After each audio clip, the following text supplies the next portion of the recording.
Welcome to 1620 High Noon Podcast with today's host, Kit Warren.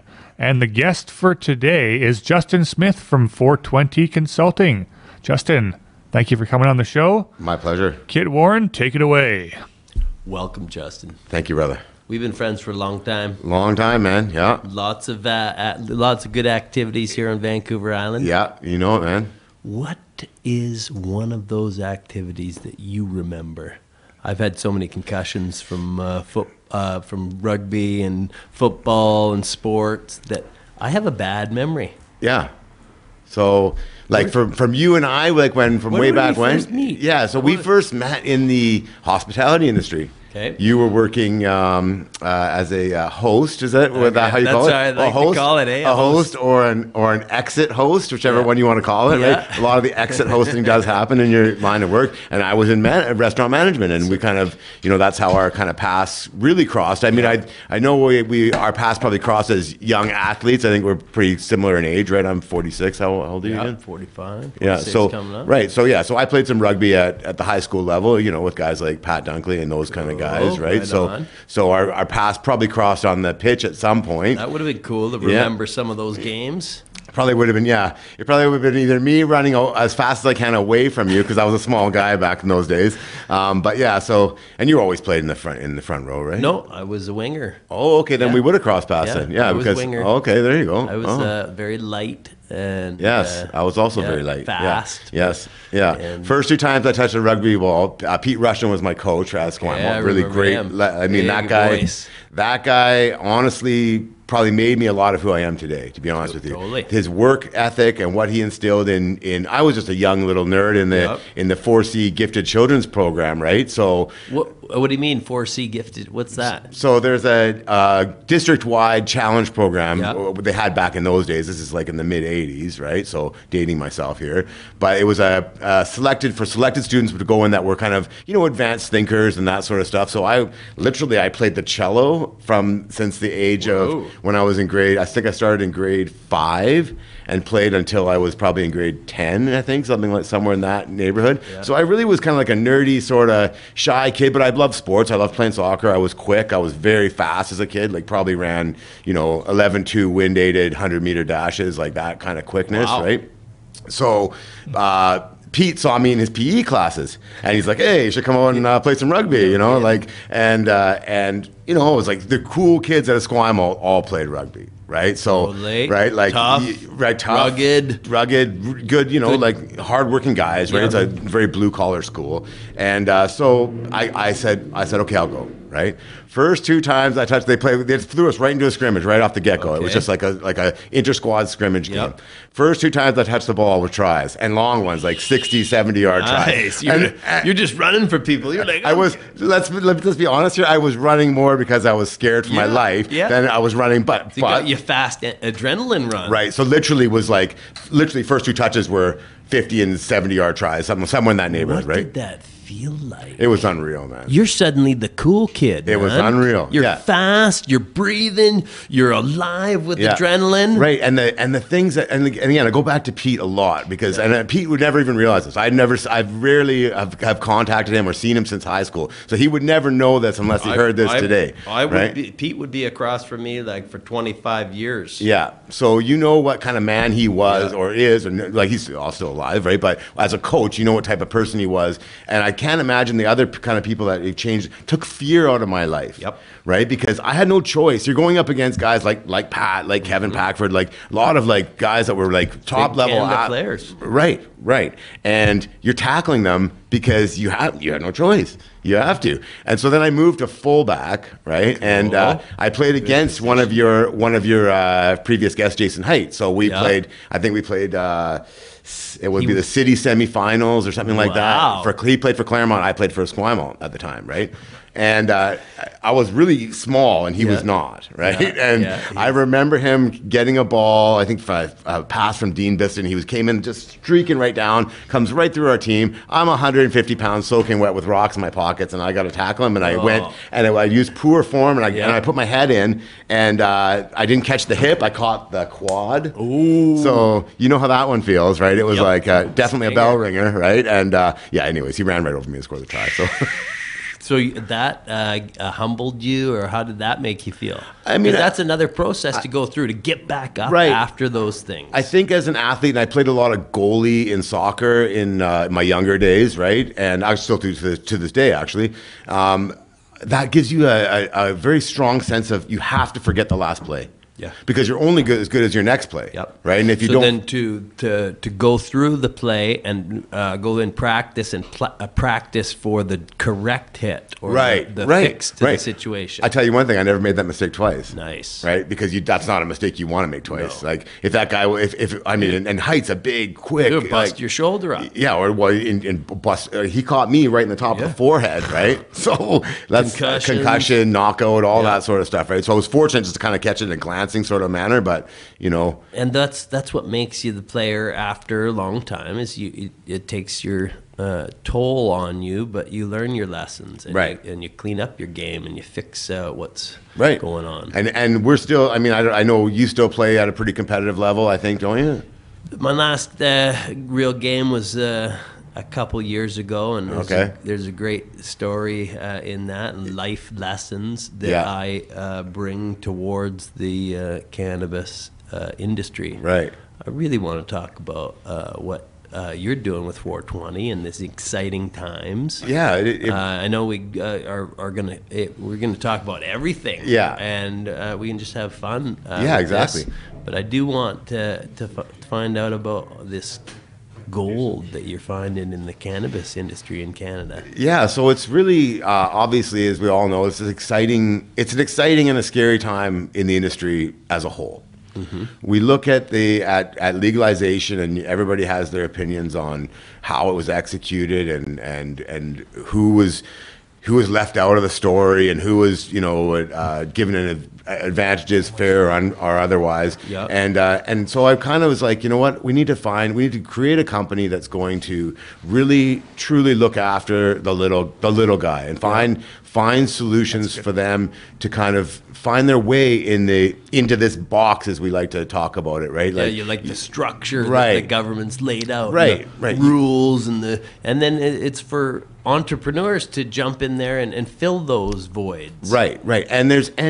And not one person, I think, in a lot of cases, can actually fill that void by themselves, right? Very rarely do you see one individual that comes to you and says, look, I want to be a micro cultivator. I want to do it legally. I've got $1.5 million in the bank. I've got a business planner. I've got all my staff in line. No, they have, every one of these applications has some sort of hole in it, right? Yep.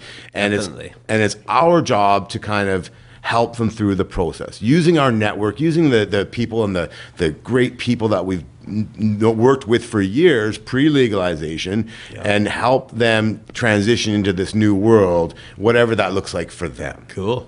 Right? Whether it's me working with a partnership with a company looking for a master grower, or whether it's me helping a master grower find financing. So you're building unicorns. I'm building cannabis. I'm building unicorns. No, I wouldn't call it unicorns because they're actually. Isn't that the theme for it? A $1 billion evaluation? No, I like to say I'm building albino zebras. Nice. less rare. Yeah. Less rare than the unicorn, because I don't know about you. I've never actually seen a unicorn, right? Yeah. But I've seen some real albino zebras on TV. Okay. Right? So maybe that's why they coined it the unicorns, was that it was just a pump and dump. Right. Well, just like the dream. Right. It was a big pump and dump. So the American dream. There's still like all out there, right? Yeah. All the dreams, like.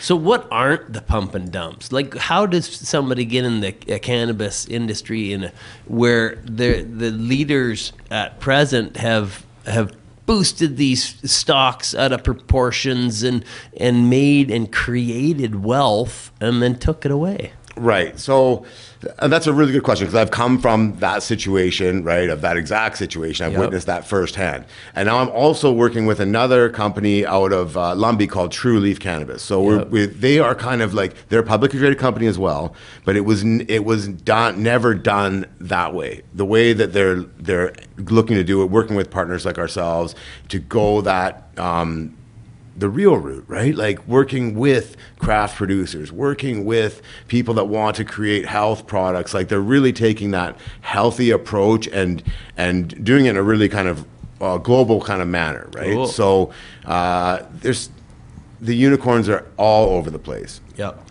Even the big boys, I mean, were kind of sprouting unicorns for a while there. I mean, Canopy, like Aurora, these companies, they didn't, their evaluations and their expectations were also way off, right? I think I mean, you look at a company like, let's just look at like Pasha Brands, because I'm familiar with that company, right? And their struggles, right? Yep. And the reason that they've struggled primarily, and was they didn't have enough working capital to kind of really keep the boat afloat for what happened when the regulations really weren't like the regulatory bodies really delayed like the craft industry. Yep. Like I think that's fair to say, right? Yep. And it's not, I don't think it's through anybody's intent to do that. They just want to do it right. It takes a long time. Right. And it takes a long time to get a system in place, and it takes a long time to train the people to know the answers to the questions. We've been doing this for 20 years, right? So I'm not pointing the fingers of blame at anybody. Yep. What I'm saying is that you create this environment that people are going to try and jump in these boxes, and you do your best to jump in the boxes, but the boxes take a year and a half to kind of actually be utilized. Funds are eaten up during that time. Right. You've got to pay people. You have to have your core staff together, and you have to pay them. And when that burn is high, because getting good people, guess what? It costs money, right?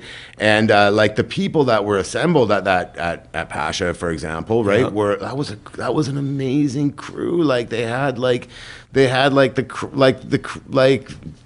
30% of the creme de la creme of the kind of craft world, right? Of the cannabis flower world, and great relationships with people that weren't involved with that. The relationships in that room that you could see there was unbelievable. It was just, the market took a real bad hit, and the industry prognosis went down. And when that went down, then the money starts running out. Then the people willing to kind of put big money back into it are a little more skeptical, right? And you need a really good plan to kind of show people that, because it does work. It actually works. Like I've seen the numbers in terms of the craft flower business and the numbering model of buying craft, selling craft to the licensed branches. Yep. I've seen it work. It works for sure. Totally. Like there's no doubt, there's money in it for everybody. Yep. And it's just a matter of now, let's get these licenses going. Let's get rid of the red tape. Let's be encouraging these industries. Definitely. Right? We got Horgan, a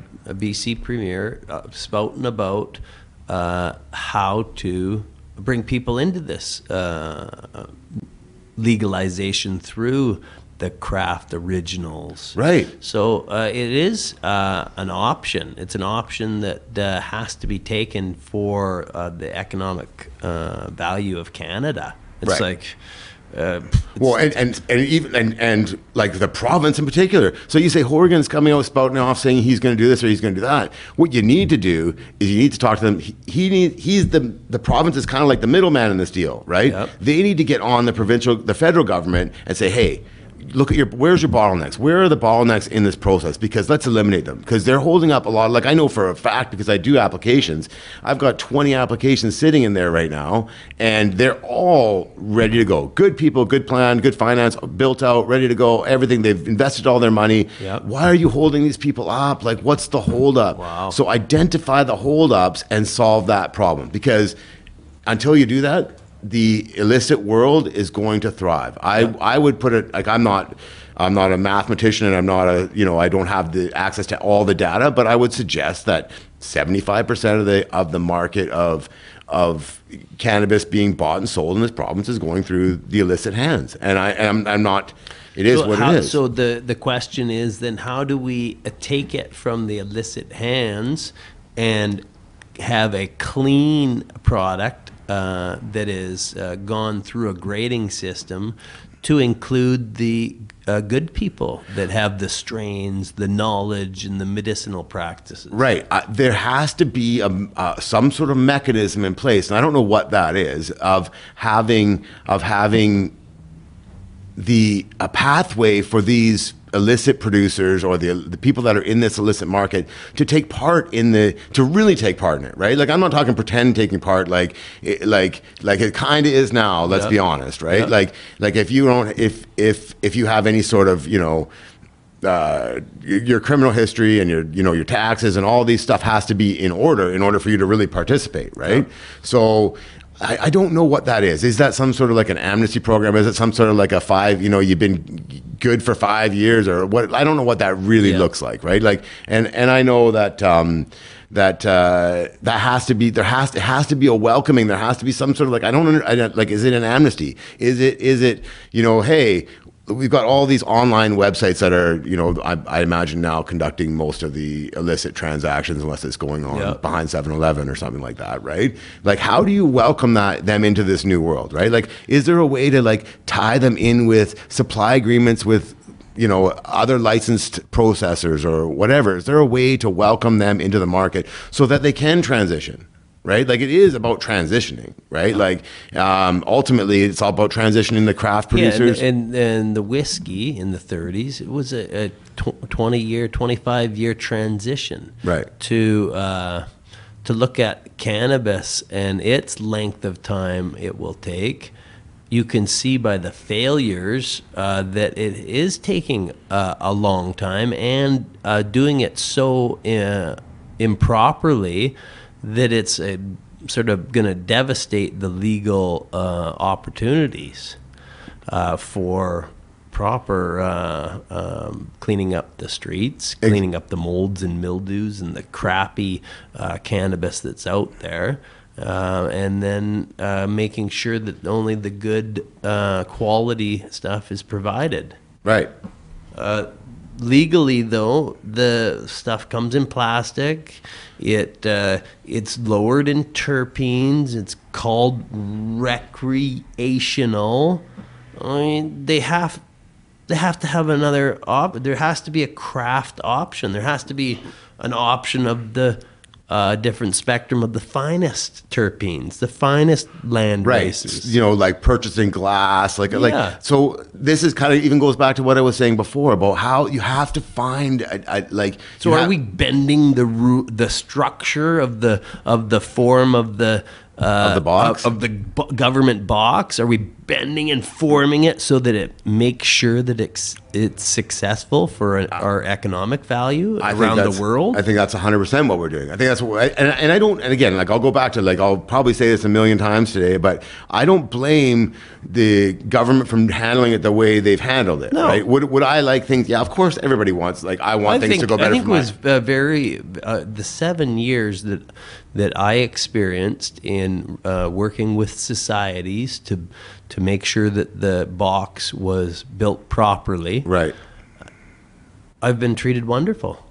I've been protected by the police. Been monitored to ensure that the weird things don't happen from Vancouver and bad entities come into the spaces.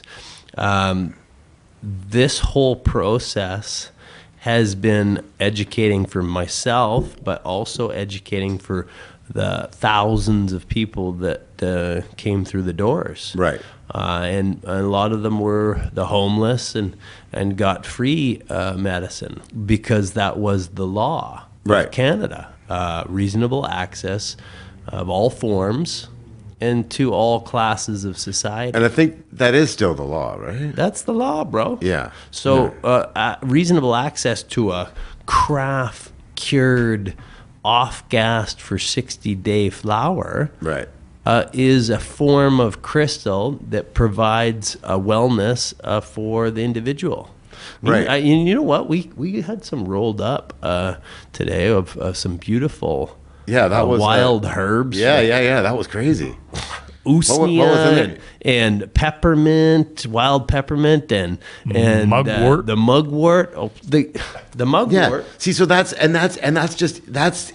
the other, like, how would Health Canada feel about that product that we just smoked? Right now? Well, What do you think? What do those you are think? all self-healed herb. I'm not. There's not 1 minute I'm not denying that was a very magical experience, right? But what would Health Canada say? Like, how many like SOPs would you have to write in order to get that? It's actually an NPN number, and you would get I think it's a national safety number for a natural product. Right, but you're mixing it in with cannabis. Right. Yeah. So that's what I mean is that in order for you to you could get that exact mix into the system as it is today, into the patented structure. Correct. Right. Like I've always thought actually a really cool business would be, and I don't know if you guys can hear me, the super cool business would be. Oh, nice. Tune in here. Yes, tune in.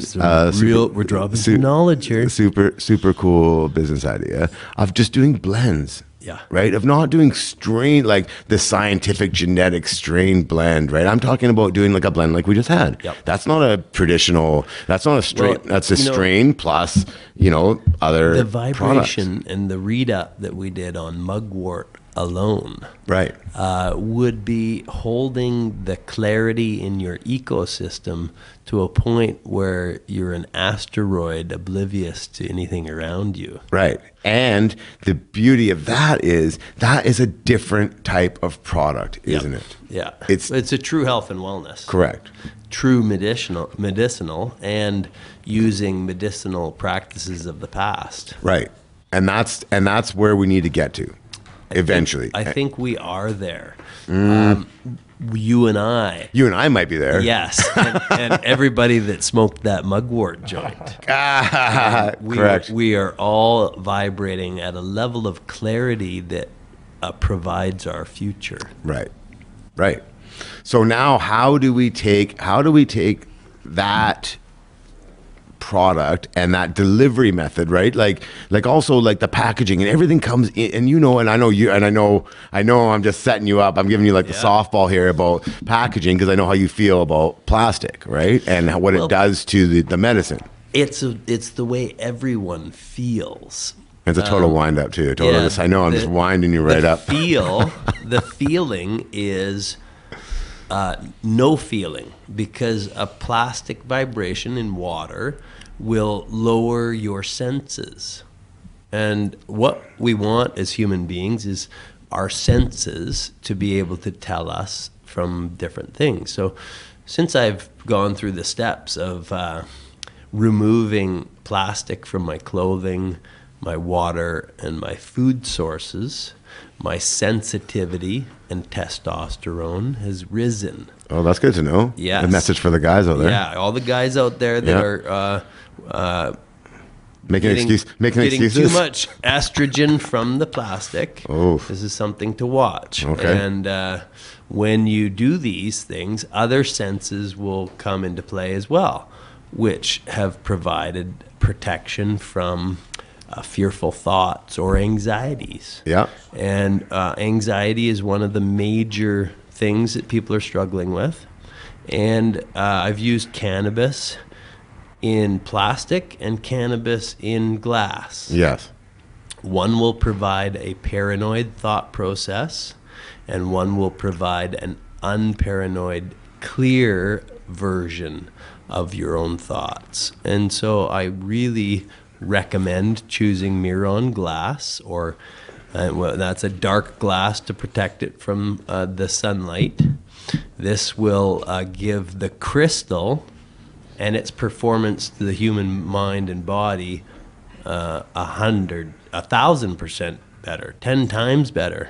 I love it. I had drink a liter at home in there and a liter at work. Do you have your cannabis out of the glass? No, I'm going to give you a glass today. And that's where I was going to kind of get to was people will say I'm crazy probably, right? But they won't. Well, they might. They'll say interesting, which means the same thing. Okay, perfect. Thank you. Thank you. So I support I buy from dispensaries, like legal dispensaries. Okay. Okay. Not because I think the product is, I'm a very casual, like I'm an occasional smoker. I'm, Okay. But I do it for this reason, because I need to support that mechanism. Yep. Because I know the mechanism's going to change. I know we're going to get out of. There will come a time when the Kit Warrens of the world will have the craft industry. Correct, and it'll be delivered in the right manner, right? Yep. The big thing right now is all the plastic. It's just shocking sometimes when I go in and I see it, and I'm like, oh my god, really? Like. Forget about what it does to the product itself. Like, take that out of the equation, right? But how much plastic are you going to give me for like one joint? Like, I think I bought one day, and it was like a tube in a cardboard box, and for one pre-rolled joint, I was like, I can't believe that just happened. Well, I've noticed too that there's some of them that are kind of reusable, right? Like you come with a little lid, you can put your half-smoked joint in or something, but most of them are just like you tear a foil off, and then it's just a little like you'd have with a toy or something. Right. It's one of those weird packaging, and so Right, yeah, that like- just completely goes right in the garbage. It's definitely an issue in several regards. Right, and there's a whole slew of other issues, right? Like, Yep. I do kind of like the way, like if you go into like somewhere around town here, like pharmacy, I kind of do like the way they've got the screen, and you can kind of Beautiful, like, it's beautiful shop, beautiful shop, building. Yeah, very nice. Both locations are super nice, right? Yeah. And I like Pineapple. I like okay, that location. yeah, that's a good location too. Is that in Esquimalt? The industry in itself, though, right now I don't support, because I'm waiting for the introduction of craft for the economy and the local economy. Now that sanctions and travel is restricted, our local economy is really the only driving force Right. that Victoria will have. And if we separate any further these local good growers and producers of this fine flower that's known around the world, then we're going to lose that economic value and plunder into a place that is not like Victoria can vibrantly be. Right. So I kind of envision in the future, right? Like Cook Street Village, right? We all know it's a lovely little spot here in Victoria, and very kind of, what would you call it? It's like it's not really hippie, is it? Right? No, but it's a different vibration. Is it hipster? Is it what? I don't even know what the term is, right? But it's like, it's kind of like that, like organics the thing down there, right? Like, so I could just envision sort of like what the way it kind of quote unquote should be, right? Is you're bringing your own Miron glass jar down there. And you're saying, I want, an eighth of the finest, whatever your favorite strain is, right? Mimosa or something like that. Some real craft strain that's, like whatever you like, whatever works for you. Everybody's terpenes are different, right? So I hate lemons, but you know what? The strain that Super Lemon Haze. That strain just does it for me. I don't know why. You ask me, give me a lemon, give me a strawberry. I'm taking a strawberry all day long, right? But whatever. Like, I went to Nelson one day, and this really great craft grower comes out, and he puts 8 jars in front of me, and he's like, "Bro, I grew all these." So he had them all in jars. He had them all in jars, all in jars, right? They were mason jars, but they're not Miron, but they'll do, right? More cost effective probably for him. Well, one day in the sun, and you turn your cannabinoids to CBN. Well, fair enough. I wasn't aware of that at the time. Yeah. So I could have given him that tip. He lays all this, and he goes, "Bro, I want you just to smell each one of these." And they were fucking unbelievable, right? So I'm like, okay, sure. And I like open every one. He's like, whichever one vibrates with you the best is yours. That's right. Right. So I smelled them all. I thought, like it was, you could just see by looking at it, this guy was like up there, like top 1% grower type guy. Well, and you right? smell it. And literally I was like, this is the one. He's like, Super Lemon Haze, bro. It's like by the one I made this one myself, and it was like unreal. It was unreal. One of my favorites as well. It's got an effervescent type of smell. It's just it's so deep in its notes. Yeah. And it is a sativa. It takes a little while longer to grow. But each of those flowers, because they're in a jar, will protect the terpene. And the terpene smells are you choosing the cannabinoids because of the smell? That's what your body's doing. Right. It's done that for eons. Right. It will naturally vibrate to the one that works. You're in the forest, you're smelling things, you're smelling herbs. Yeah. Those things are telling you messages that when your senses are clear, you can tune into and understand. So we always had a smell station down at Shadow Mountain. Shadow Mountain had a smell station because it was reasonable access through the choosing of oneself. You know what? Actually, Shadow was actually a lot like what I envisioned. What Cook Street would look like. Right. Yeah. You know what? It's funny you mentioned that. Like literally, as soon as you said that, I started picturing Shadow, and I was like, open door. Yeah, it was couch, people rolling dudes. You know what? Yeah, you know what? Shadow really did capture it, man. I got to give you credit there. That Shadow really did capture it, man. That's it. That's the model. Now, it's going to take time to get there because the government needs to have all their little boxes checked, right? And well, our job is to widen the box to ensure success. Right. Not a pump and dump. Right. A real flower, a real quality that is known around the world. Correct. And people are willing to pay a premium for that. You go down, okay, so if I want to buy organic beef or whatever, I'm going to pay a premium for that, aren't I? Definitely. If I want grass-fed organic beef, then I'm even going to pay a further premium on that, right? Well, what'll happen is the premium won't match the price that's at this current stores. So now people are getting a premium lower than the price of the big one. I don't think that's that's where I'm going to agree to disagree with you on that one. I think the government will still need to have their hand in it, right? So when the process is the way it is, there's multiple, like, okay, so I mean, for our listeners out there, maybe they don't know the process. If you were a micro cultivator, I'll kind of give you the process of how that would work, and so you can see how something has to change in order for that what you just described to actually occur. Maybe farm gate sales, maybe there's something like that down the road that could actually kind of perpetuate that. But for now, if I'm a micro cultivator, my crop comes out, I got to find somebody to process that crop for me. Right? So I'm going to sell my crop to a processor for, let's say it's $4 a gram. Okay?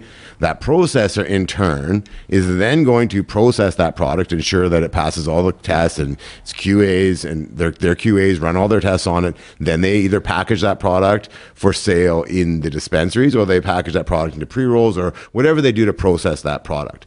Then they turn around and they sell it to the Liquor Control Board, who are the distribution branch in this province in British Columbia. And once that product goes into them, it then gets bought by the dispensaries. So you have the cultivator needs to get paid, the processor needs to get paid, the BC Liquor Distribution branch needs to get paid, and all within there, the government's all levels of government have their hands in on the taxation side as well, right? And then the retail outlet buys it, and then it goes to the consumer. That's not much room in there for all these stages. Look how many hands are in on this. And that's why you're seeing, like I pay, full disclosure, I pay $30, probably once a week for 3 half-gram joints. 3 half-gram joints. So a half-gram joint costs? Well, what's 3 divided by 30? My math isn't great, but it's 10. But it's 10. $10. So it's $10 a joint. They call me the human calculator. I lost all of those abilities. Yeah, that's all right. Yeah. So you look at, so I'm now paying $10 a half gram, albeit processed, right? So it's rolled, right? And that's the pre-rolls are just sort of the trims and the right. So I'm literally paying $30 for 3 half-gram pre-rolls. Okay, and I'm. Am I happy to do it? No, but I'm buying a product that's the quality of the product. The quality's very good. Yeah, it's very good. It was recommended to me by a dispensary owner who's really like Andrew Gordon, who's really Kiaros. He has the new shop over on Gorge there. I don't know. It's a really cool spot. It's really, again, run by people whose heart's in the right place. Cool. You hear Andrew, he's on our social media, he's on our YouTube series at 420 Consulting. If you I gotta start checking that out. You gotta check it out, bro. What is it? So look up 420 Consulting on YouTube, and you'll see all the shows. I've seen a couple of your shows, and they're magic, by the way. Yeah, the tree scenes and oh man, all of the quality film guys that you got. Fuck, those guys are unbelievable, man. Kurzola Media, man, they really kill. Thanks, bro. Yeah, I mean, they've done a tremendous job. I know we've had you on the show once, so it was. We'll definitely be doing another round coming up. You're actually meeting with directors this afternoon about kind of taking that to the next level. But yeah, so when you look back and you say, how can we get more Shadow Mountains and less Shoppers Drug Marts, maybe? Yeah. Right? Like more that where, you know, like you care. I know for a fact that you care about your people that are coming in, right? They're not just another Joe Blow walking in off the street, right? Like it's a private society, private club. Right. And you want, and you care about the medicine, right? And so we need to find, however that mechanism is, of people that genuinely care, and we need people that genuinely care, kind of, what are the shepherds of the industry? Yeah, you know what I mean. And that's what I've sort of taken on as my position, is a moderator to facts of research and development that we've done for the last 7 years. Right. It took that long to understand what Miron glass did to the crystals in the flower. All these things were studies in uncharted territory. Right. And then amplifying the nation's ability to profit off them through global economies. Right. And that is law too. Anybody that fucks with the commish here at 1620 is breaking the terrorist laws of our economic value for our country. So craft flower has its ability through law to mold the box into the proper foundation. Right. For our nation. Right. They need this, and this is why I have a job, right? Yeah. It's because they've made it so difficult for people to actually enter into this new legal, to get into the box. They've made it so difficult in terms of finances, in terms of being able to actually fill out all the paperwork to get your license, that people like, I wouldn't be around if it wasn't for that. Wow. We've got a treat here. This is a tree terpene tea, bro. We got a you're getting tea service coming in here. Yeah, you're getting treated. A tree terpene tea. Yeah. I feel like I'm back in India. When you're in India, when you're in India, hemp grows like all over the place, by the way, right? Like I've got some pictures on my phone of me jogging around. My wife's family has a farm there, right? So I'm jogging around, going out, do my training in the morning or whatever, and there's hemp all over the place out there. One day we're going to go out there and we're going to do strain hunters. Awesome. We'll hunt some strains. But everywhere, the reason I brought this up was everywhere you go, it is tea. You go get a haircut, they go get you tea. Well, does the temperature protect you sort of from the heat as well? Well, when I was there, it was like January, February, so it wasn't super hot, right? So, but literally, like, so you go. I went and bought some gold when I was there, right? 24 karat, 22 karat, the best gold you can get, right? Are you carrying that? I'm not wearing it right now, no. Because that's gonna hold the clarity of your vibration. I have one gold, 22 karat gold ring on at all times. Good. Yeah. At all times. At all times. You never take it off ever. That's it, and that's an insurance policy. Yeah. Of my own personal health. Self. Of my own personal health. Yeah. My personal health and wellness, safety. What? More men need to learn that. Yes, they do. And some of the distractions take men away from that. Yeah. We like to build strong men that have supportive partners because of that. Right. So that's a good quality, bro. But I found out one thing is that when you're about to spend money at somewhere, like a significant amount of money, it goes from tea to whatever you want. Right. So literally, I'm sitting in this jewelry shop, right? And I'm like looking at some gold, I'm looking at some chains, I'm just looking around, and then they realize my wife's cousin comes in and he tells them who I am, right? And then they're like, oh, what do you want? Do you want beer? You want this? You want that? I'm like, yeah, I'll have a couple of Heinekens, right? And just for the record, Heineken is like super pricey over there, right? Like beer, non-domestic stuff is like triple the cost. Just because it has to get there. And they have a 100% duty on anything from outside India. So I thought when I went there, I'm going to go buy some cheap this or cheap that. No, you're not. You're buying cheap, custom-made stuff. So I got custom-made suits Silks done. and stuff. Yeah, like whatever you want, man. Like you just go pick the fabric out, and then you get a tailor to make it. That's where you can kind of get, like I got some really sick, like Indian wedding suits and stuff, right? You'll see some this summer, if I can fit back into them. Well, for our listeners, you have a beautiful Indian wife. Yes, yeah. How many kids do you have? One girl. Yeah.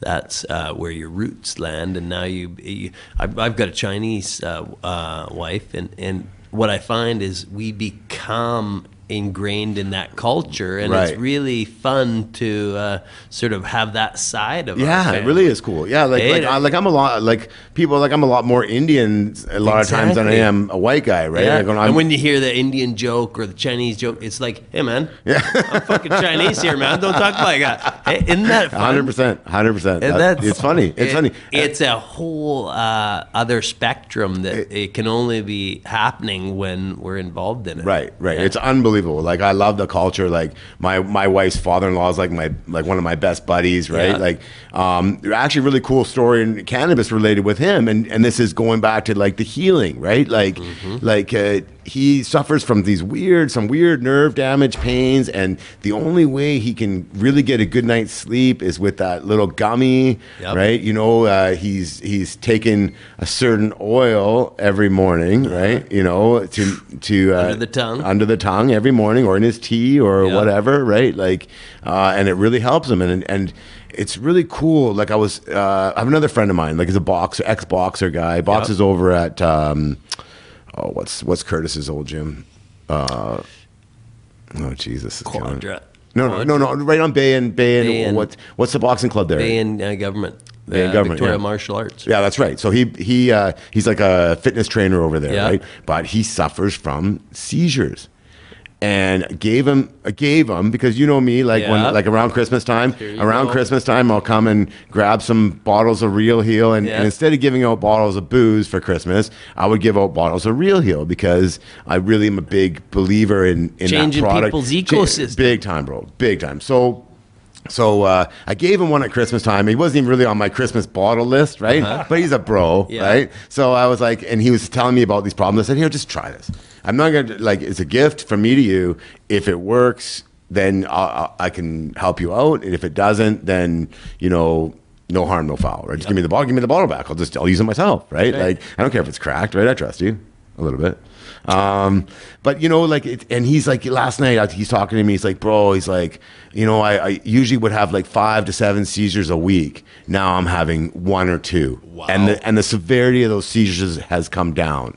And that's saving people's lives. Bro, it's changing lives everywhere. And I see it all like firsthand. And that's what really makes me excited about what I do. I'm on the front lines, right? I'm, like I said, we are so on. Do you see that the same thing happening in legalization? Do you see people going into the stores and then like suddenly having healing things happening? I think so, bro. I think so. As much as it would be where is that being sort of put out? Where is it being shown that we can sort of tap into some of those stories and see what legalization truly has done for other Canadians? I bet you if you kind of like waited outside like pharmacy, especially the one I go to the one on Hillside quite a bit because it's on the way home, right? If you waited outside pharmacy, for example, right, and you saw, you know, you kind of have to be a little snoopy, right? But you saw somebody come out with like a little, you know, their little box where they put the CBD oil in them, right?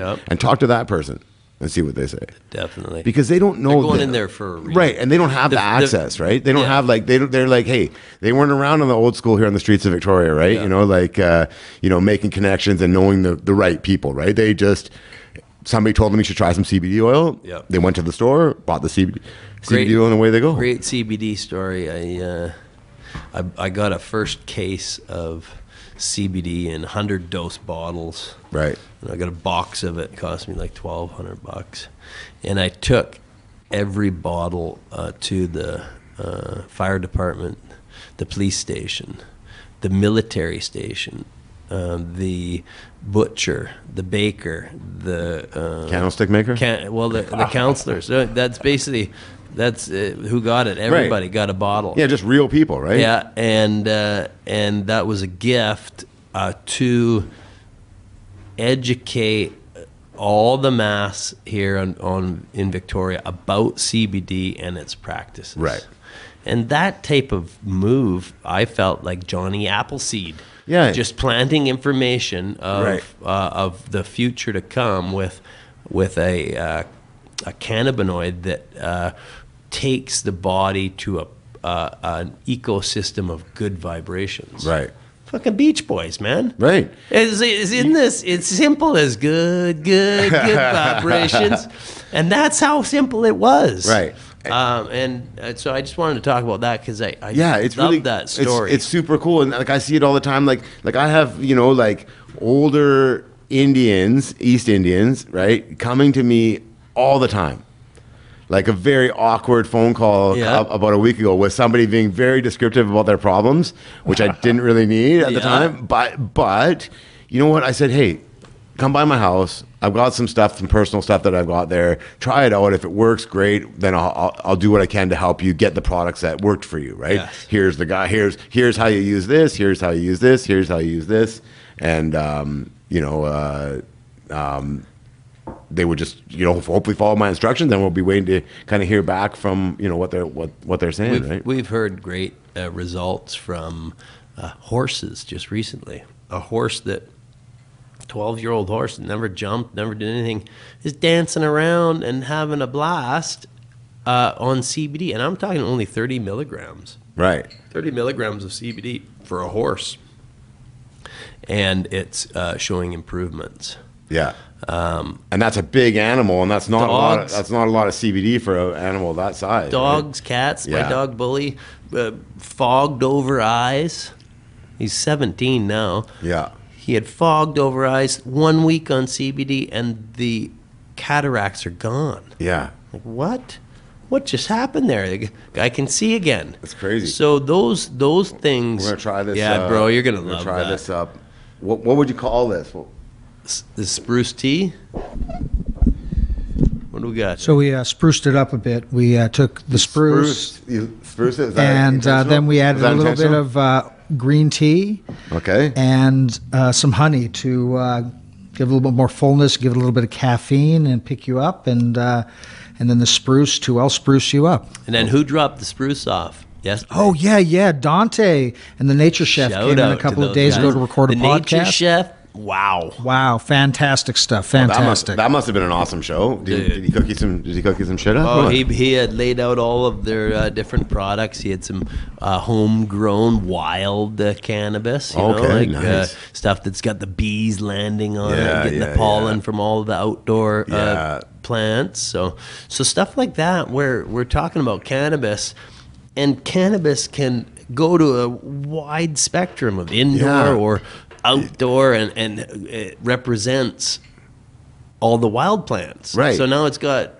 so vast in understanding here. You really hit the nail on the head a while back when you said, hey, like the whiskey industry took 20 years to really come online, right? And the biggest, I feel anyways, that the biggest crime of prohibition was the lack of medical testing and what the positive benefits of the plant were. Like, we're only just really getting into it now, aren't we?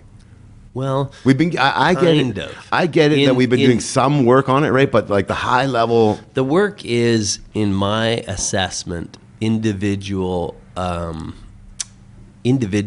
and what happens to the individual. Is their life getting better off a substance?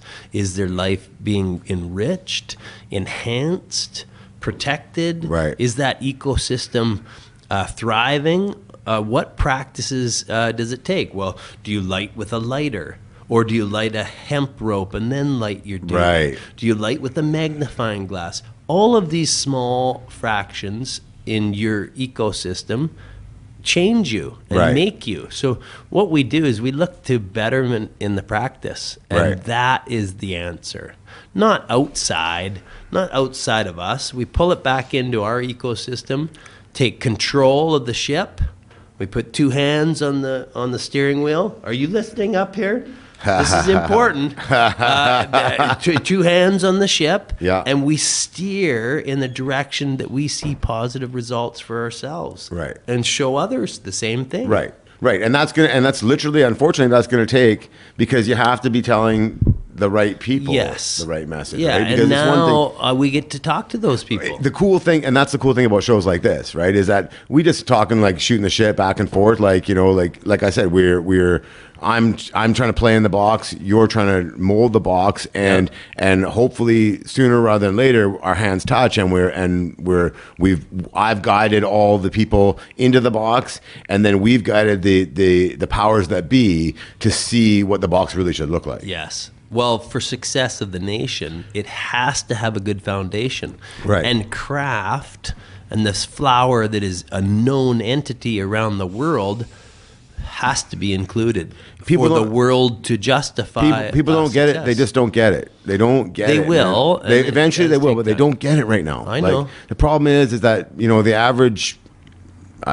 new consumer, let's call them a new consumer, because that's what they are. Yep. So they just started either re-consuming, and since legalization is, they haven't, I'm not saying all of them, obviously, right? But they haven't really had the time tasted the terpenes. Right. If you only know RC Cola exists, right? If that's the only cola you've ever had, that's the champagne of colas, right? And then one day, oh my God, Coca-Cola, Pepsi, like, or some of these craft colas that they have now, right? Are you promoting Coca-Cola? No, Pepsi? no, and I definitely know that's a no here, right? I'm very aware. I started as I was saying it, I was like, oh shit. I'm like, I'm like, this probably was a bad analogy. Okay, I'm going to tell you a funny story about that. On the farm, I would be walking through the forest and going through the chickens to clean up some areas, and there would be a bright red Coca-Cola can on the fence post, and it was my farmhand.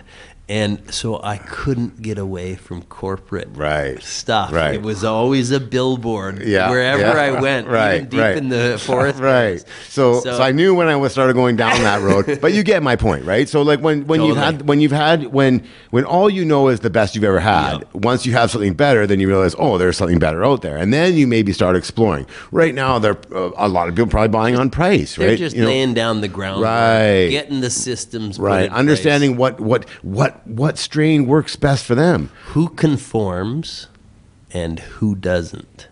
Right. And if you break the bylaw of your dog shitting on the sidewalk, you're going to get a ticket and you're going to get fines. Right, exactly. Now, how do we make sure that shit doesn't get wrapped in plastic and thrown in the garbage, and then take the shit and put it as fertilizer or something that's beneficial for the planet, and its people. Yeah. So those are the things that I guess I can explain through dog shit. There's actually a vast amount of stuff you can actually explain through dog shit. Yes. Justin, that's a whole new podcast. So. We'll leave all the dog shit talk for another one. But question for you. You said you've been doing work in Alberta as well as BC, consulting work. So do you want to maybe describe what you've seen, the differences and the issues with the different provinces? Yeah, that's a really great question. A lot of what we are doing in our work at 420 is trying to get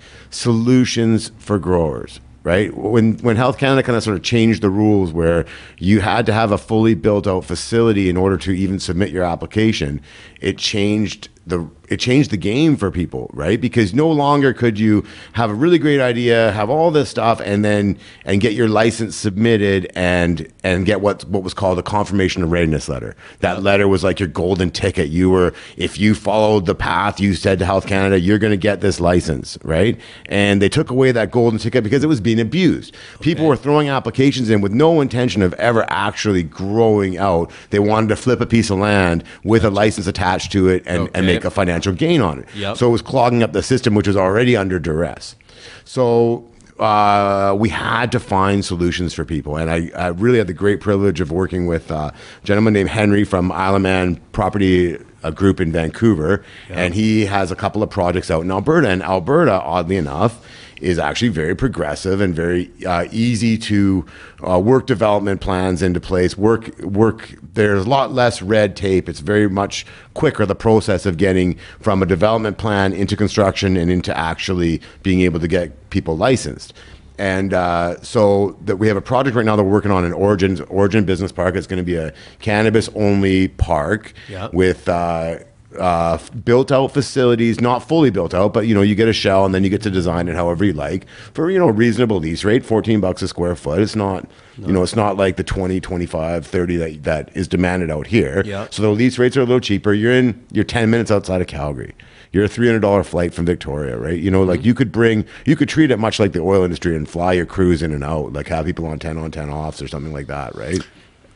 We were speaking a little bit about the ocean grown things. Right. Is that going to work, or are they going to be able to provide a flower that's comparative, or will it be a little different? Well, I think it's all about the cultivator. It's all about that master grower, right? And I say this to every single person. What he's feeding it. What he's feeding it, not only in nutrients but also in his passion for the product, and that's the biggest thing that you can't really teach anybody, can you? They have to have known this for the last 10, 15 years. You can't go to school and learn how to be. You can learn how the technological aspects of production, but you cannot learn the passion. You either have that passion or you don't, right? And the plant shows it. Correct. The flower shows Correct. it. And it's the difference between that $3 gram and the $10 gram. That's the difference, because you and I could go grow tomorrow, right? And not that I'm a terrible grower, for the record, right? That's why I do paperwork. Cool. But we could go and grow tomorrow, and we could have a master grower both show us exactly what to do. And we could have the same strains, the same setup, the same everything. And I guarantee you our products are going to look completely different. Totally different. Right. Yeah. Right. And that's all because of what you put into it, right? Yeah. Like, I'm a terrible grower, so. Well, you might change. Like what I noticed is when you do take the time for something, you can master it and become a better grower. At least. But you have to have a passion for that if you're going to want to do it. To be honest with you, like I love this industry, but I'd rather put my passion into getting my golf score down, right? Like that's kind of where I'm at. You've been doing a little golf. I've been doing a little golf. Yeah, it's hips. It's my transition sport. I know I can't play soccer forever. I'm playing on 3 teams, soccer teams right now. So that's not going to breath work. That's not going to last. It's definitely not going to last. No, my knees. You know how it is. And either it's your knees, it's your ankles, it's your head, whatever it is. Have you been doing any of the good stretches? We've been doing a lot of squatting and stretching out the ligaments in the ankle. I actually work with Innovative Fitness across the street here. Very good crew over there, and so they've been helping me to kind of like get my hips are really tight. I mean, as you know, like being a athlete. Have you done the stretch? I've done pretty much probably every stretch known to man. Cool. Yeah, we sit here for usually. I saw it. I do this one. I saw that's up the hip. That's a great one. Yeah, that's a great one. Just if everybody's watching this stretch here for a guy about 45, where he's not running and not getting his hip flexor stretched out. Can you describe it to the listeners and the readers? Can you? Listeners the readers. Yeah, the readers. Make sure the readers. The readers. Don't forget them. You put your ankle on your opposite knee and let the knee flop down. And with the weight of about 5 minutes, it stretches your hips out slowly, taking away sciatic and pain that goes all the way down to the ankle. I suffered for about 2 years, not realizing what I was suffering from. Right. And it was the tightening of the... Right. And it actually affects your whole, it affects, that actual particular injury. Like, I had, a grade 2 strain, about a few years ago on my hip flexor, and it actually affects your knees. Like, it's actually pulling everything. And it's actually... all the way to the ankle. Yeah. So for me personally, it's my knee. It's my left knee that bugs me a little bit. So that's why I'm playing a lot more goalie and a lot less running around chasing the young guys, right? So, yeah. So on the note of what you're doing this week and what's happening locally, what are you doing here that's big that we need to hear about? Well, this whole coronavirus thing has really kind of thrown a wrench into some of the things that that I do on a typical week. But last night was fun. Won the co-ed championship 6-a-side soccer, so very cool. Another trophy in the case, Yeah. So you're staying healthy, you're staying fit, staying strong. Staying strong. Yeah. You don't really have too much to worry about a virus. No, but I have older in-laws at home, right? Like we live in that very Indian kind of life. So I have to be careful. I have to be cognizant of that while I be healthy, my daughter will be healthy, my wife probably be healthy. I got to be cognizant of the fact that whatever I bring home could put their lives in serious jeopardy, right? So in a co-ed soccer game, some serious shit can happen. Serious shit happens. Yeah, it happens. It happens. That's why I'm playing. Luckily, I'm playing goalie, so I'm very protected glove-wise. I got gloves on. I got this. Yeah. You just give me the elbow. They banned handshaking about 2 weeks ago. Are you kidding me? Yeah. So I mean, and now there's no gatherings of more than 250 people. So there's not really much. This is going to affect 420 just got canceled. The local economy. Oh. So how do we protect this economy during these stressful times? Especially cannabis. Right. I personally think, and I was, we've had this discussion in our office this week, because the reality is, in a couple of weeks' time, it is conceivable that, we go on some sort of a modified sort of lockdown sort of situation where people are not going to be out and about and transiting and doing all these things that they usually do. I mean, so I think trying to really engage everybody and have everybody kind of have a plan in place for when if that scenario plays out, what are you gonna do? Yeah. Right? Like I've still got to work on my clients. My clients need to get through. So I fortunately am very lucky to have a pretty solid team around me, and we've got a plan in place to make sure that everybody is taken care of. We've got a few exciting projects that we don't want to have delayed by anything, really, right? And time is money, right? And what you're saying is 100% right. Like, what's it going to be like downtown here when nobody's coming downtown? No, and your food sources, your income, and your money, and all these other stressors then are compiling again. Right. So people need to think about their local community. Yeah. What can be done to create resources and benefit. Right. As a whole. Right. And so we're going to see a lot of entrepreneurs stepping up to the plate. Yeah, I saw some on Facebook today. What happened? $45 toilet rolls and oh, jeez. And just $350 bottle of sanitizer. The likes of all the jokes that are going around, when the seriousness of the issue is the effects, right? So, and I think that's. I mean, I think those price gouging I was just telling you. Like, I don't. The sad part is I don't think that's. I think we're going to see that, right? For real. Like, not like that's a joke, obviously, right? But that was legit. Those were legit on Facebook Marketplace. Those weren't on somebody's like a meme on somebody's page. Just the sale of bidets. We'll all be. I'm just going to use a hose. I'm going to attach a hose, and I'm just going to put the hardest jet on there afterwards, and just be like. The best solution is to just not eat the crap. When you eat good vegetables and good products, you usually have not much need for less stuff to deal with. Yes. Yeah, it's nice. So I eat a lot of fiber though, so it's a problem for me. I'm very regular. We went right back to the shit talk. Yeah, it always goes there somehow. It always goes there somehow.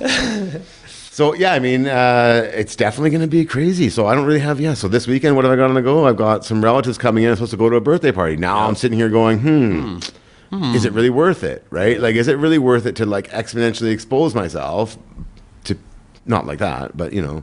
to the virus, right? To the virus. Possibilities. Yeah, and you kind of start weighing up it's like it's kind of like that Seinfeld episode. Are you exposing worthy? Sponge-worthy? Remember that? You watch the show? Well, I think... Yeah, I remember that one. Right? So she's like... Elaine's trying to decide... She's got this there's a certain kind of contraceptive that Elaine likes. For those who haven't seen the show, spoiler alert, okay? It was on about 20 years ago. So there was a certain kind of contraceptive that she only liked, and they stopped making it. So she got the last, I don't know, I can't remember, a couple cases or something like that. Yeah. So she would weigh up her prospects by whether they were sponge-worthy or not, right? Oh, yes. So is this dinner virus-worthy? Like, is it worth it for me to go to this dinner and potentially expose me? Even though I know the chances, I'm not jumping on the paranoia train. But I think your strength should be the answer. Right, but my strength is one thing. But I'm now once I expose myself to that virus in that scenario, I risk bringing that virus home, right? So you have... These are some tough tackling issues. It is, bro. So and everybody's going through this right now. Every post, Right. every second post, So every conversation. as much as you don't want to have this conversation right now, as much as I would love to just come onto this podcast and be like, hey, let's just talk about weed and soccer, and maybe we'll fire some shit in there, and right, you know, So then if we're diving into this vast cold that really only sort of kills weak and immune compromised people, right, and it's spreading super quick, right. then what should be the conversation? Well, the conversation, I think, should be the strength of people's ecosystem. Does cannabis defend from viruses, and does it remove mucus from the body when we cough it up and get it out of your system, so that viruses don't have a home to live in, and the host is then vibrating at mugwort. Right, but this goes back to what I was saying, is that the biggest problem is that we don't have that kind of research, and nobody's just going to hand it on. Like, nobody's going to say, okay, Kit, tell me how to what are we going to? What strain do we need to smoke to kill the coronavirus? Right. Yeah. I don't think that one exists at the moment. Right, and even if it did, unfortunately, right, like they just wouldn't take it seriously, right, or they would have to go through a year of testing or whatever. Right? So a testing of 100 corona virus hosts, with cannabis to see if cannabis knocked out the virus. Right. Then with that study and that tests, we could then go around and show the results. Right. So that's why I'm not sure if you're going to get approval on that one, though. No, that's what I mean. In this climate, that's what I mean. You've got a bunch of guys right now on the internet saying they've got the vaccine. A group out of Quebec has got the vaccine, apparently, right? So, but then there you go. How long is that going to take them to get to people? They say they can do 4 million units a month. Wow. So it's going to create a lot of wealthy big drug companies. Yeah, big pharma. Yeah, because that'll be on sale. They're not giving that away. So another capitalist tool. Right. I just don't. I don't understand the current model and the way it operates. Well, we're about to see that model. If all these, like, I'd like to see what happens in Italy to the economy if you shut it down. Like, think about this. They already know what's coming here. The shutdown in travel and NBA and entertainment. Mm-hmm. This is a serious way to create a recession. Oh, for sure. These cycles are every 10 years, or so, to create a slowdown in economic things going around the world. Now, to cancel sport, to cancel everything, is a serious issue. Oh yeah, these are multi-billion-dollar industries with spin-offs and all of that sort of stuff. When 40,000 fans go check out a game, guess what? They're going out for dinner. And that's creating jobs for people. Right now, those jobs are all gone. Right. Mark Cuban, cool ass guy, big shout out. He is going to pay all the staff in his organization. Yeah, and you look at the jobs going. You look at even my organization right now. Is I've got to come up with. I'm not Mark Cuban. I don't have Mark Cuban's kind of money, obviously. Yeah. But you've got to take care of your people. So you've got to find a way to navigate these waters and still be able to kind of generate revenue while everybody's essentially shut down, right? Day to day. Right, because guess what? Their bills don't stop coming, right? People's mortgages don't stop coming. People's rent doesn't stop coming, right? So, like, what's this going to look like? Like, what are the banks like? Okay, let's just say now, most people don't have 3 months of mortgage money saved up or rent money saved up or anything. Most people just don't. They live month to month or day to day, right? And I said there's going to be a lot of new entrepreneurs out there creating their own value in the new world, right? That is going to be represented in less travel, less people out, a whole bunch of things. So to be agile, like on the rugby field, and position yourself. You got to keep your head up, You gotta eyes keep open. your head up, eyes Yeah. open, and position yourself Yeah. in a change. Right. And so rugby always offers This that. could actually really represent, this whole scenario actually could represent a very interesting shift in people. Yep. In there, because you literally have to change your whole mentality, don't you? Totally. Like right now. Yep. Like you literally, like, I'm trying to get it through my wife and be like, it's a hey. rugby game, Right? It's like, a rugby game, and you're preparing to play. right. If like I was like, hey, I don't care if this doesn't reach the levels of it. I hope it doesn't reach. I mean, I don't want an economic shutdown in the province. I don't want like us to not be working. You know, like I don't want to be not be able to come here. It's already happened. It's happened there. Now we've got one case, I think, on the island, one confirmed. No, but I case, mean through sport. Oh, of course. Because Canada is a big watcher of all Yeah, the sport. of course it is. So What am I going to do all weekend now? Yeah, the shutdown is definitely Yeah. there. It's Yeah. present in Right. our field of view. So now all soccer has been shut down. Yep. Right? There's no organized soccer anymore in the province. Anything sanctioned by BC Soccer is out. Yep. No more. So all these local championships, all that stuff is supposed to take place this coming weekend. That's breath work for people. That's health. That's Right. their activities. So Right. now hiking, now getting out into the woods, that's- or alternate plans. Right. That's what, and even that's what I was thinking. It's like, like I don't really want to go to be honest with you, I don't really want to go to the gym right now. No. Because I don't want to be in there. There's a lot of rubbing plastic on plastic with a bunch of fucking water molecules that you Right. didn't spit there. Right, 100%. Right, you're in very little control of who's in there, who's been there, who's cleaning this up, who hasn't wiped their shit down afterwards, And they're or whatever. drinking Right? out of a plastic Starbucks cup. Right. These can't get- ecosystems, You can't even use renewable cups at Starbucks anymore bro. The Really? ecosystem Yeah. and the They won't let immune- you. because of the Bring your own coronavirus. resource. Yeah, you can't bring in reusable cups. So Whoa. you can't. So I always like.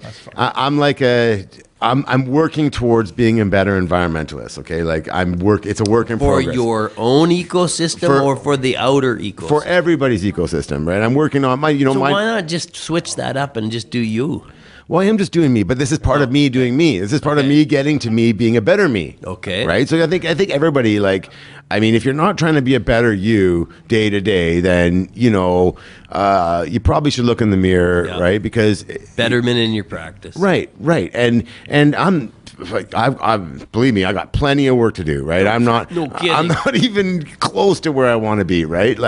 But I recognize that there's certain things that I could do better. For one example, and the people around the office give me shit because I always do a mobile order for Starbucks in the morning. So my first Starbucks in the morning, I know, is I'm gonna tackle you, Justin. I know. This is rugby and soccer right now. I'm really risking my personal health right now. Let's get a referee in here. Yeah, let's get a ref in here. Now, they don't save you, so I'd rather Unless not see it's that. Premier and there's 3 refs, because I could never really. We have keep 3 up refs to in that. we have 3 refs in soccer, and they've never saved me once. So Jeez.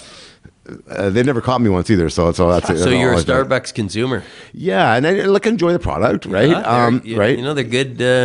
I'm just a plain Jane. I grab my Pike Place and I'm Yep. good, right? Yep. But the office always gave me shit for that, so I said, okay, you know what? I'm gonna continue with my 1 in the morning, but all the rest of mine throughout the day are gonna be with my reusable mug. Yep. Popular guy around the office. Everything was working good. I was in a good little groove. I had it all figured out. Coronavirus. Now I'm back. Now you're back, and so now you got the cups. Yeah. Now, Well, we're getting some information from a source over here that you can actually ask them to pour into your cup. You gotta hold it up to them or something.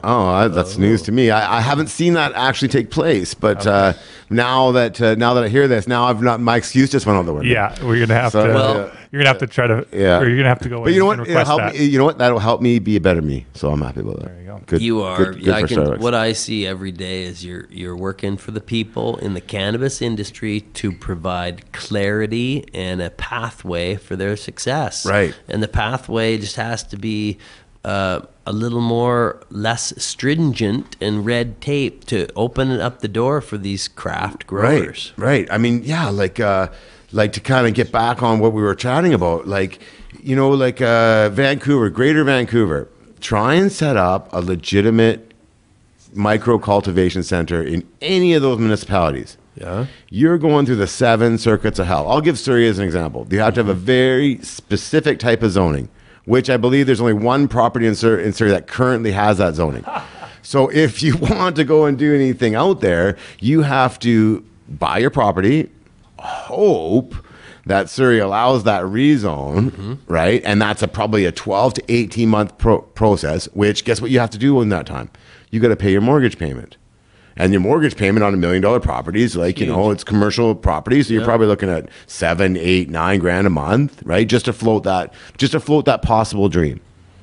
Right? So not a very good business plan. Not a very good business plan. It's terrible for there's like thousands of craft growers that want to get in this game. Yep. In the greater Kootenay region, 2,300 people apply. So this applied. is actually stymieing up an economic value of beautiful craft growers that could be protecting this local economy at times like this. Right. Participating in the job creation market, all these jobs. So this is we need a fast track. So what I'm hearing from this conversation is, hey, Gub out there, government, you need to step it up for the essential services during these times of stress with this virus and the travel and the local economy is going to be needed. Right. Big time. Right. So these jobs want to be created here. Why are we sending them we're literally, I've got 2 projects, okay? Yeah. 2 projects that I'm really like well advanced on and really committed to.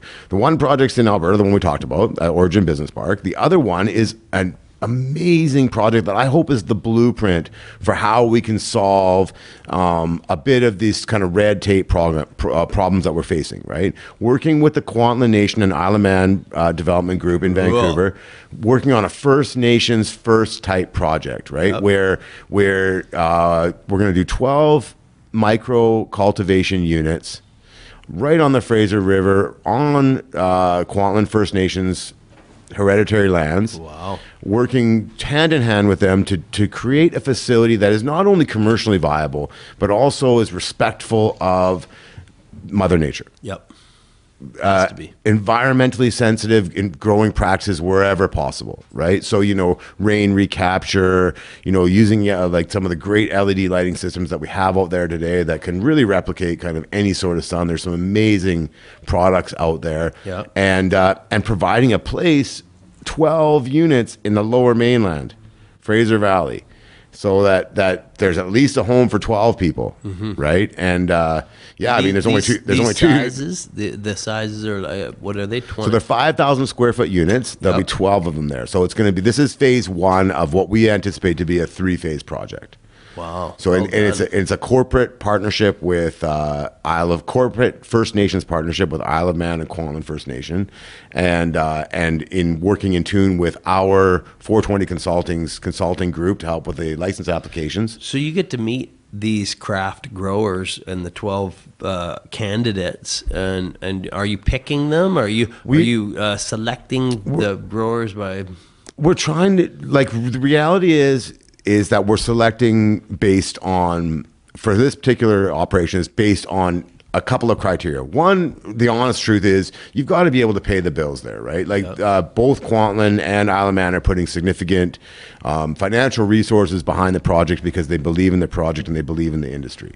So the cool thing is that we're working together. Financially is the most important because, you need to finance the build outs. People need to be able to actually prove that they can build out the facility after the fact, right? Because you're just getting a shell. You've still got to put like $500,000 into that after the fact. So you're really then working with people that have the means, right? And the growers that have the means to be successful, because that's the two go hand in hand. Yep. If you do not have a master grower that's top shelf, you're gonna struggle. Yeah. That's the bottom line. Bugs, mold, right? And powder mildew. You can't afford to lose crops, period, in this game, right? No. You can't do 4 or 5 crops a year and lose 1 or lose 2. Yeah. You lose 2, you're out. You're done. Right? So you need that guy that knows, or girl, sexist. And there's a lot of issues that it took 30 years to get to a place to become a master grower. Right. And that's why we go back to what we were talking about earlier.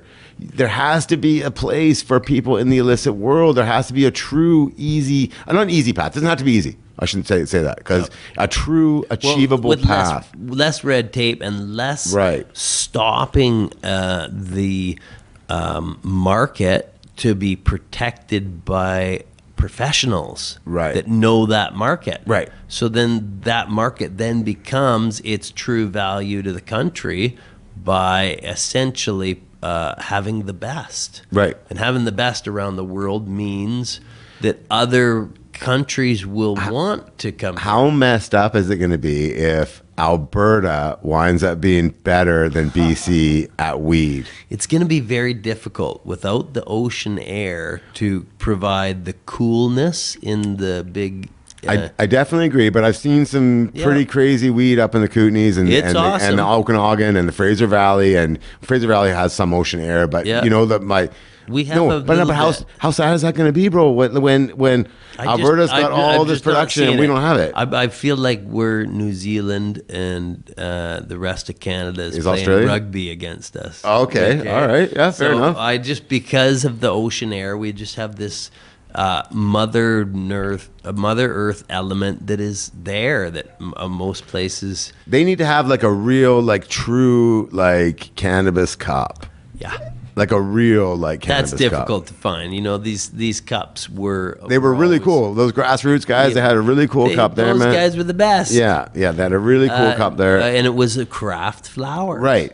But I would love to see those guys do like somehow, some way. And I don't, obviously it wouldn't be legal in today's world, right? But Yeah. it would be really cool to see like the true best of the best, right? Like get it sponsored by some big company and actually pay, instead of having the growers pay to be in the contest, get the growers paid by some sponsor to be in the contest, right? That would be cool. Right? Like you submit your product or something like that, right? And it would be actually a really cool way for other producers to find the best talent.